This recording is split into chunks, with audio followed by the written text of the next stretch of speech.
Hello, everyone. Welcome back to Talking Housewives with Dee. I'm Dee, and today we are talking about the Real Housewives of Salt Lake City, Season 6 finale. We've made it. We've had, what is this, like 16, 17 episodes?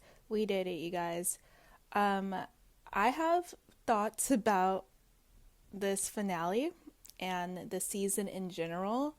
But I will just say this was not the strongest season finale. I expected a lot more from the ladies, but we're gonna get into that because we'll get into it later. We'll get into it when we get into it. But yeah, let's hop right into it. So we actually start off with like this scene where it's like these women and they're wearing masks and like long white dresses, and there's like a whole monologue, and then it goes 12 hours later, and then we see the ladies at home.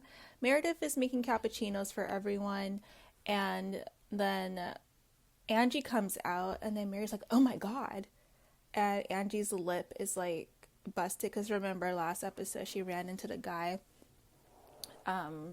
who was coming like at the same time as her, and she ran into the guy, busted her lip, whatever. I didn't think it looked that bad. Mary was kind of over exaggerating it. It looked like she just had like a tiny little bruise on her lip. It didn't look terrible. Maybe it looked worse in person, but it didn't look that bad to me.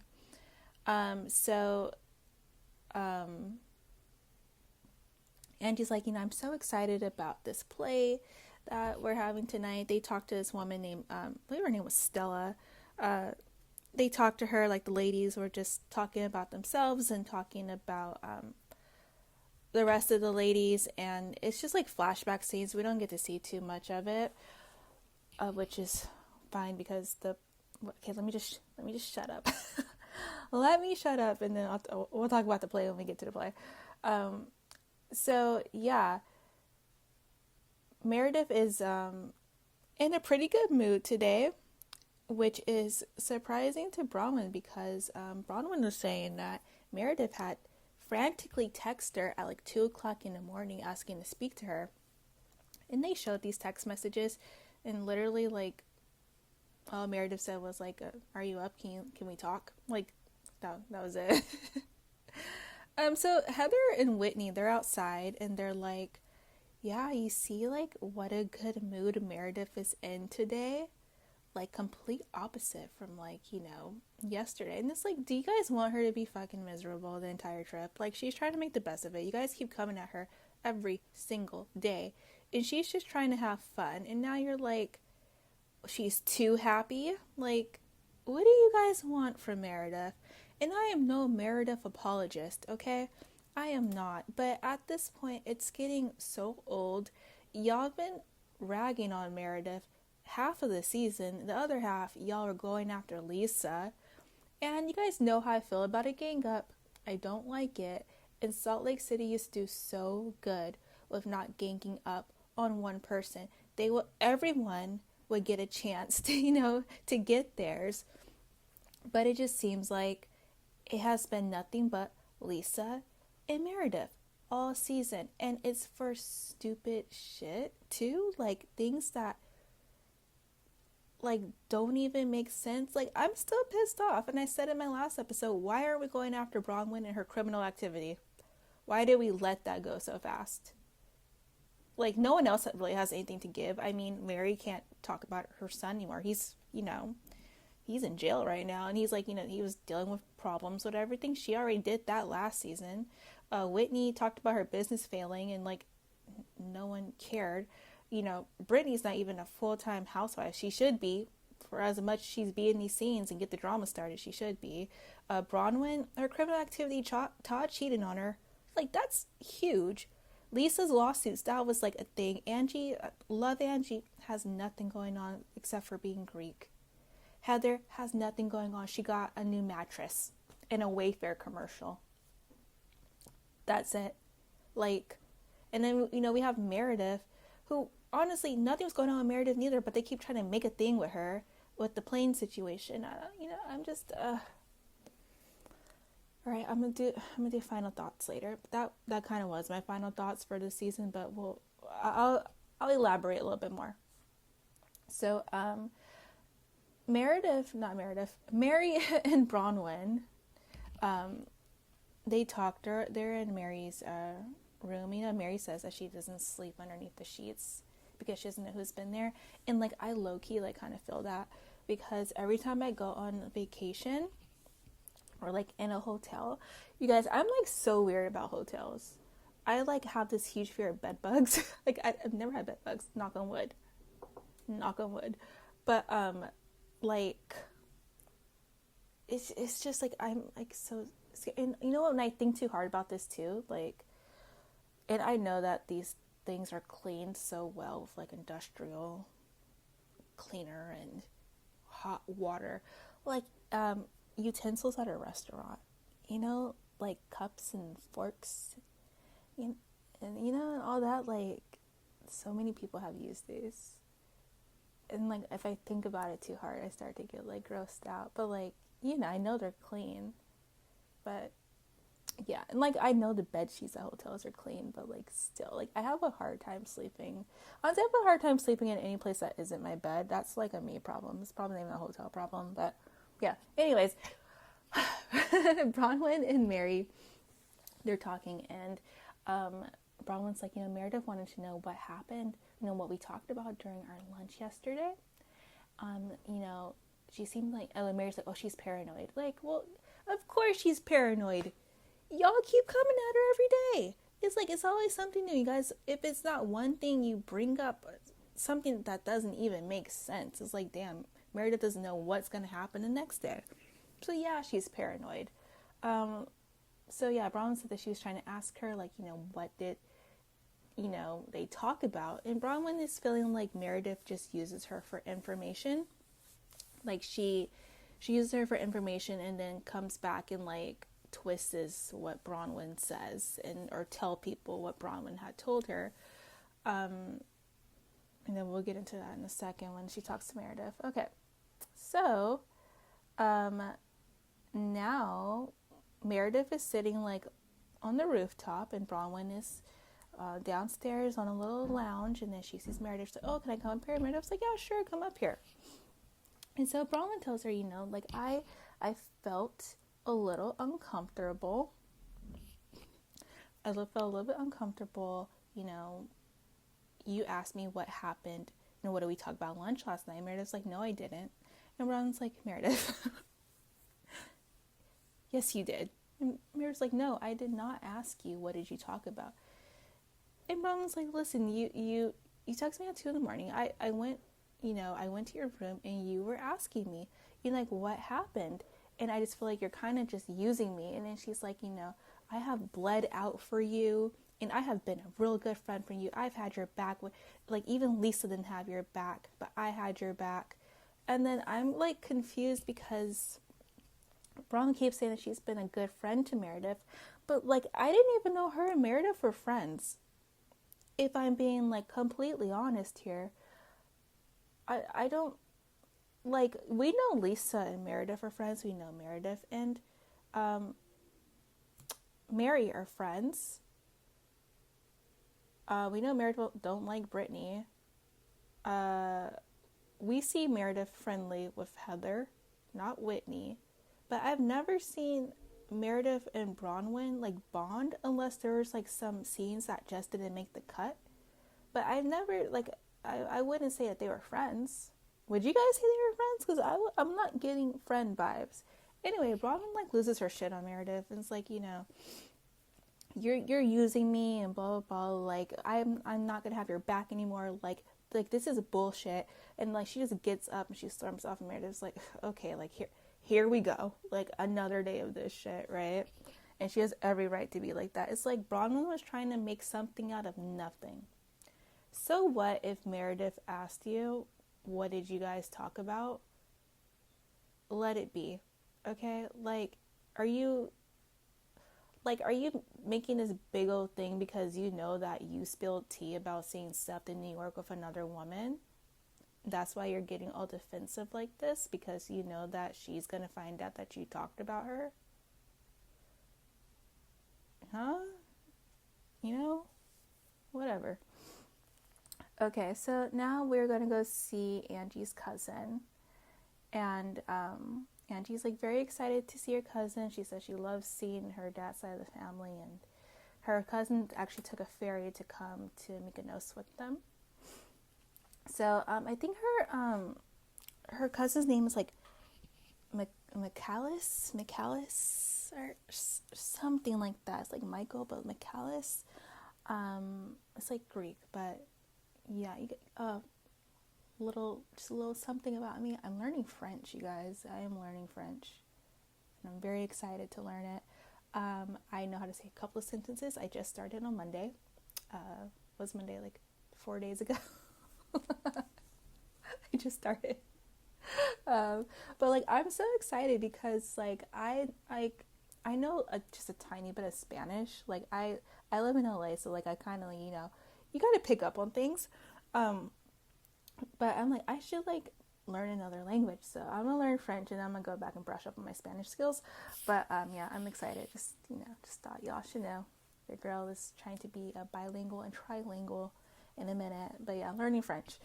Okay, so yeah, they go and they meet Angie's cousin, and you know, they're talking, and he's just telling them about like the history of his grandparents and his dad, his brothers, like, you know, everything that happened, how they moved to Salt Lake City and all that. And Lisa like loves her cousin. Lisa loves this man. She's like hugging him and everything. And then Meredith is like, why the fuck am I here? She even says like, why am I here? Like, why am I here? I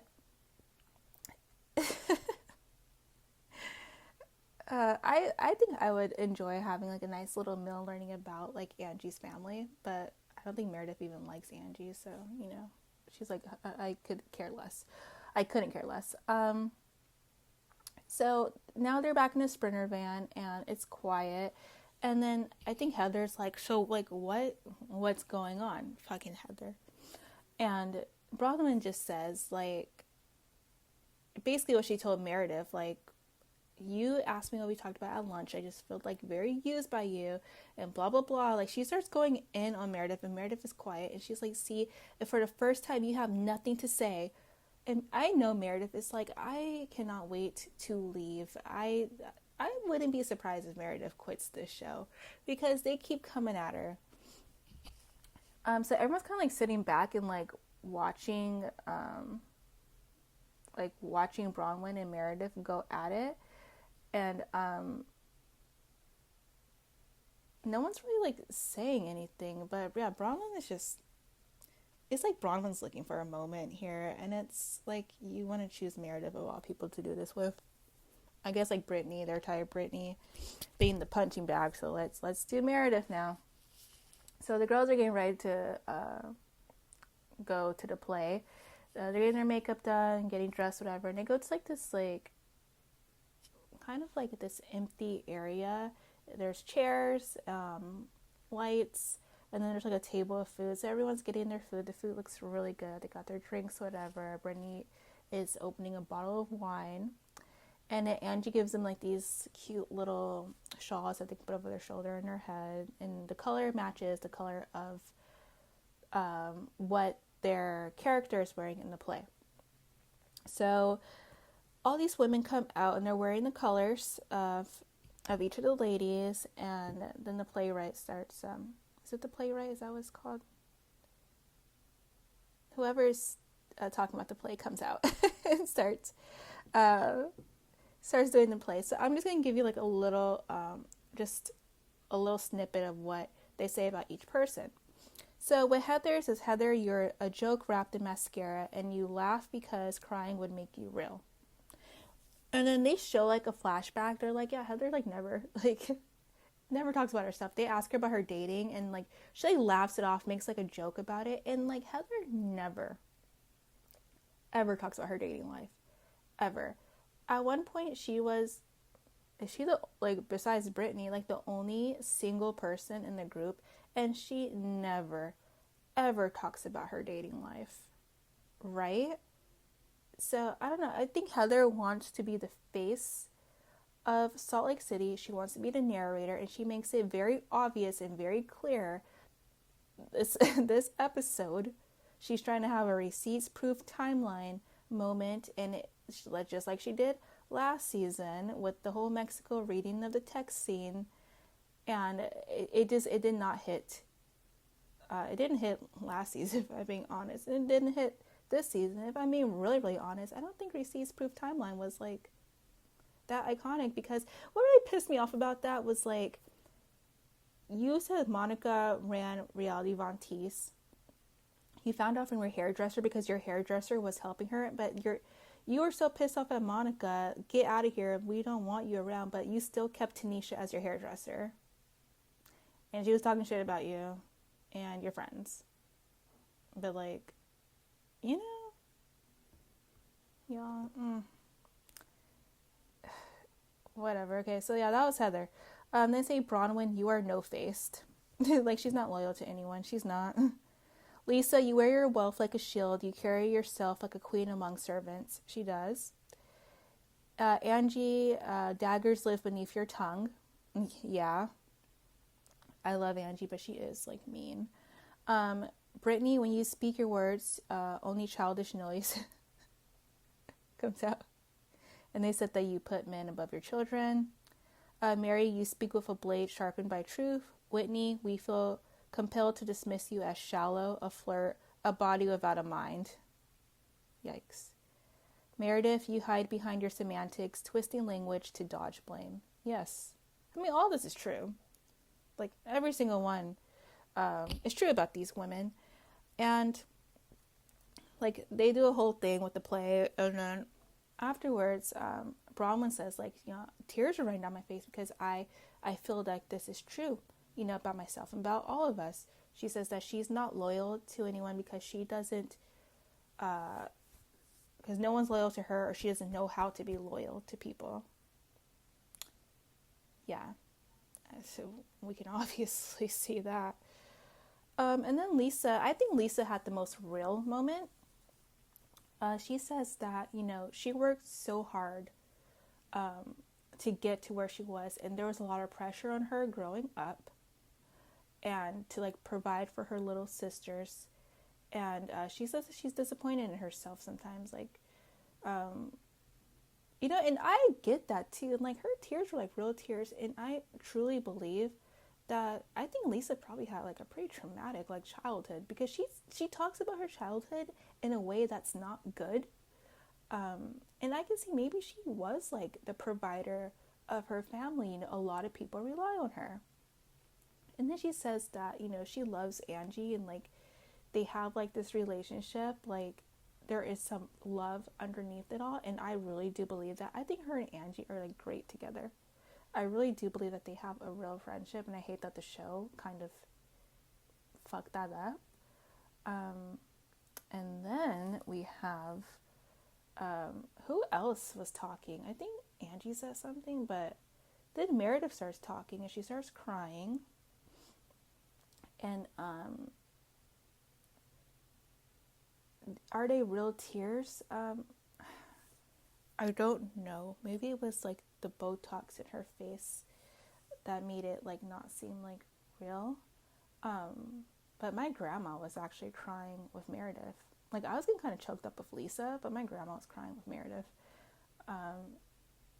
And while Meredith is opening up to these women, if I'm being honest, guys, I forgot what she said. Because I was just focused on her face not really like moving as she was crying. And I don't mean, that's like not even like shade, that's like the honest truth. While she's opening up, fucking Heather like interrupts it and like starts bringing it back around to what Bronwyn and Meredith were arguing about. And I'm like, where did that come from? Heather, why are you trying to make a got you moment with Meredith? It's not gonna happen. It's not happening, babe. You've been trying for 6 episodes. It's not happening. So Meredith was like, see, this is why I don't open up. I try to open up, you guys just attack me, and all that. And so she gets up, she says she's going to the bathroom. So she walks away.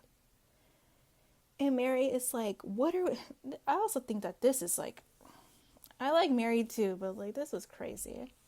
Mary's like, we are grown women, we're leaders, we're bosses. Why can't we tell Meredith what we're really thinking about her? And they're like, what are you talking about? Like, we're concerned about Meredith.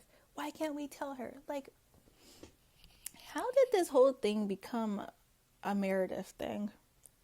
Like, the season finale, we're just supposed, like, if they would just go one by one and just do their whole feelings thing the way that Lisa and Meredith did, this would have been a really nice season finale. Like, let's just go on to the reunion.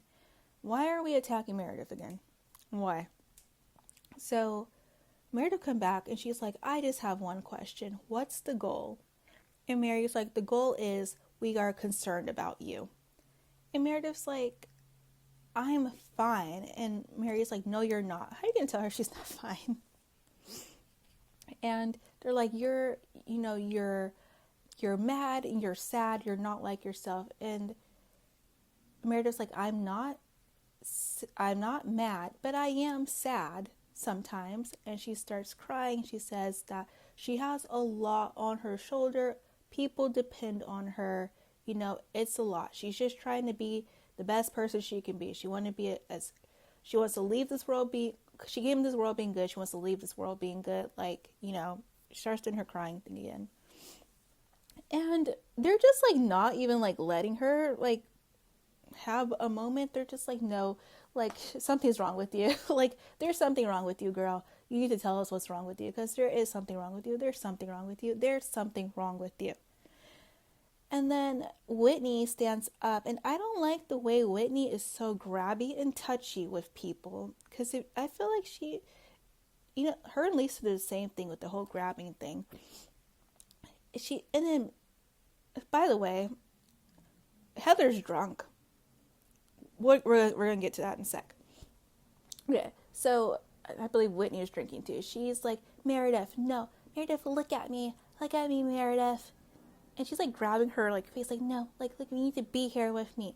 Like, when I called you pill popper, alcoholic, like, yes, I regret saying that, but I'm just saying, like, I've seen this behavior with my dad. You guys, what do you want her to say? What do you want her to say? She's an alcoholic pill popper? What do y'all want from this woman? She's not going to say that. She's not going to say she has substance abuse issues. She is not going to say that. Who would say that? Who would say that? My God, she's not going to do it. Leave it alone. Leave it alone. So Meredith is pissed off, as she should be. She's like, I'm leaving. I need to call a car or whatever. And then, like, Heather starts crying. She's drunk, you guys. Heather is always drunk. Every single dinner scene they have where they're arguing with that, Heather is shit-faced. You can tell because her voice does this weird scratchy horse thing. And she just looks drunk. Her mouth is all gaping open. So Heather is drunk. Okay, remember like season 2? Was it season 2? I think it was season 2. Yeah. When Mary was like, you're always on some type of wine. That's why someone always has to drive you home. Yeah. Then Monica in her story, sometime like it was like last week, was like, everyone's going crazy about Meredith, but there was a certain someone on a cast trip that drank so much they had to get their stomach pumped. We all had to stay in our rooms, and we couldn't talk about it. Allegedly, it was Heather. It wouldn't surprise me. Would not surprise me. You guys saw how Whitney was shit-faced at BravoCon, falling off stage and shit. Like, okay? If anyone has a drinking problem, we should probably look at bad weather over here. Okay, Heather and Whitney, bad weather. What did Lisa say? Spin the truth, destroy. Like, we need to look at them too. Yeah, Meredith, maybe she takes a Xanax and have some wine and she slurs her words. Oh well, let her. At least she ain't shit-faced sloppy like y'all two. Leave her alone. Leave Meredith alone. And like I said, I don't even stand Meredith. Leave her alone. It's exhausting. So, Lisa gets up and she like goes with Meredith. And then Whitney tries to like take Meredith away. And Lisa's like, no, you're not a safe space. You're not a safe space. Leave her alone. And so Whitney goes back and they're all like, oh, sorry. Before that even happens, I think before that happens, hold on. Let me look at these notes. Hold on. Okay, yeah. That was, okay. Sorry. After Whitney talks about, so guys, this is all over the place because it makes no sense. After Whitney tells, Meredith the whole alcoholic pill popper thing and reminds her of her dad, Bronwyn says that, look, I was defensive when my marriage was going through tough problems. Yeah, like you still were on this trip. I was defensive, and I was lashing out on people. And they're like, what are you trying to say? And she's like, I saw Seth. Me and Todd saw Seth in New York, and I don't know who he was with. Like, Bronwyn, why didn't you just say that you saw Seth with another woman in New York? Just say it. Like, just say it. So, Lisa's like, what are you doing? Like, you made it seem like he was with a woman, and then Mary's like, he was with one, because Bronwyn didn't say that, but she said that to them. He was with one. And then Meredith's like, I've had enough. Listen, my marriage has been better than ever. Like, it's better than it's ever been right now. What did she say? Something about, like, I'm not monogamous. Like, she basically said her and Seth, like, they are very faithful to one another. Like, there's no stepping out, whatever. Like, she's like, fuck you guys. I'm leaving. Then that's when Lisa and Whitney go over, and Whitney tries to, like, get her away, and Lisa tells her that you're not a safe space, leave. And then Lisa and Meredith are talking, like, this is ridiculous, like, they're toxic, whatever. And then Heather's like, we can hear you. If you think we're such toxic and assholes, then you can leave. Those are your one options. You either come over here or you leave. Those are your two options. Like, Heather, who the fuck are you? Shut up. Shut up. You don't run shit over here, okay? Stop it. You guys tried to make this whole thing, this whole reveal with the Seth, the cheating thing. We know Seth cheats. We know he cheats. We know Meredith be going around too. Remember, Lisa said she was a garbage whore who fucked half of New York. We know. Maybe they have some type of arrangement or something. Who knows? Whatever. Obviously, Seth is stepping down on her because she got so triggered by that TikTok. We know what's going on. Seth probably was whining and dining some girl in New York. Like, duh. We know. This is not like news. I don't know why they're trying to make this an issue. At first they try to take her down with, oh, she's a drug addict and an alcoholic. Now, oh, her husband's cheating on her. Let's get her. Let's talk about Todd. Let's talk about your criminal activity, Bronwyn. Like, why are we going after Meredith? This is so, like, ridiculous. Let's stop. Anyways, oh, and then, like, Mary made this comment towards Bronwyn, because Mary said that, you are loyal, Bronwyn. Like, look how you stand beside Todd. Yeah. Yeah, real fucking loyal. Yeah. Anyways, and guys, yeah, the episode just ends. That's how the episode ends. Yeah. It's like, the little Meredith and Lisa walk off, and it's like the little card saying what people are up to. This season, first of all, let me rate this. I'm going to rate this season finale episode. We're going to rate it a 6. Because it wasn't good. It was not good. They were trying to do a moment. Heather was trying to do a moment, like I said. And it didn't work out. It was all over the place. Meredith wasn't having it. They could have... I just don't know why they chose Meredith to pick on. When we have Bronwyn right there. We have Bronwyn. And y'all want to fuck with Meredith when we have Bronwyn and her criminal activities and her cheating fucking husband. We have that right there in the palm of your hand. It's like, it's glowing. We have that, and you want to choose Meredith to go after? Come on, it's crazy. Um, yeah. So this whole season, it started off so strong. I was excited. You guys know how I feel about Salt Lake City. I'm hyped. Uh, I mean, I think we lost the plot when we kept harping on the airplane situation with Meredith. I think they should just let that shit go. But Heather, for some reason, just has it against Meredith, and she just wanted to just keep on attacking her. They really wanted this whole drug alcohol thing to come out. And we lost the plot, and the season went downhill. I'll be honest, you guys. I felt like we had so much, and it just fell flat. This season finale was probably one of the worst episodes of the season, and I rated this episode the same as I rated that episode where Whitney had that lunch, and the whole episode was the lunch, and it was something about Angie and Lisa going back and forth with each other. Everyone loved that episode, but I did not like it. I rated with that. Yeah, it just wasn't a good season. It was let me just back up. It was a good season. It was compared to everything else. Yeah, like you guys, like we're on episode 3 of Beverly Hills. This shit is so fucking boring. Like it comes on tonight, and I'm like not even excited to watch it. It's not. Beverly Hills isn't good. Salt Lake City, it was a good season. Was it amazing like last season and the season before? Absolutely not. Not even close. It was a good season though. It wasn't great. And Salt Lake City is usually great, and it wasn't. So that's my take on it. No one had much of a storyline.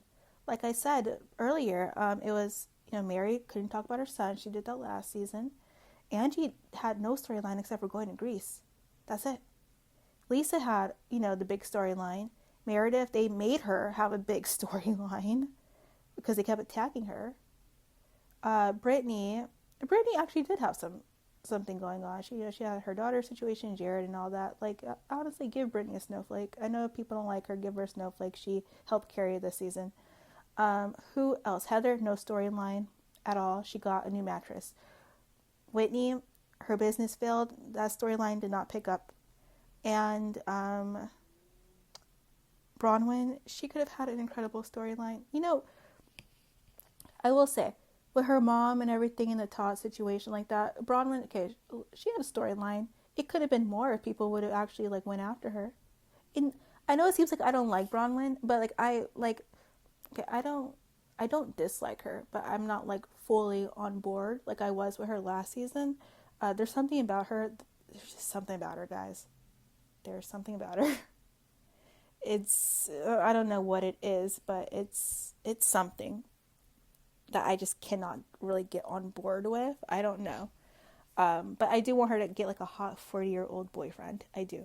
But yeah. So I'll give my opinions and my thoughts about who I want to come back and who I think should be gone.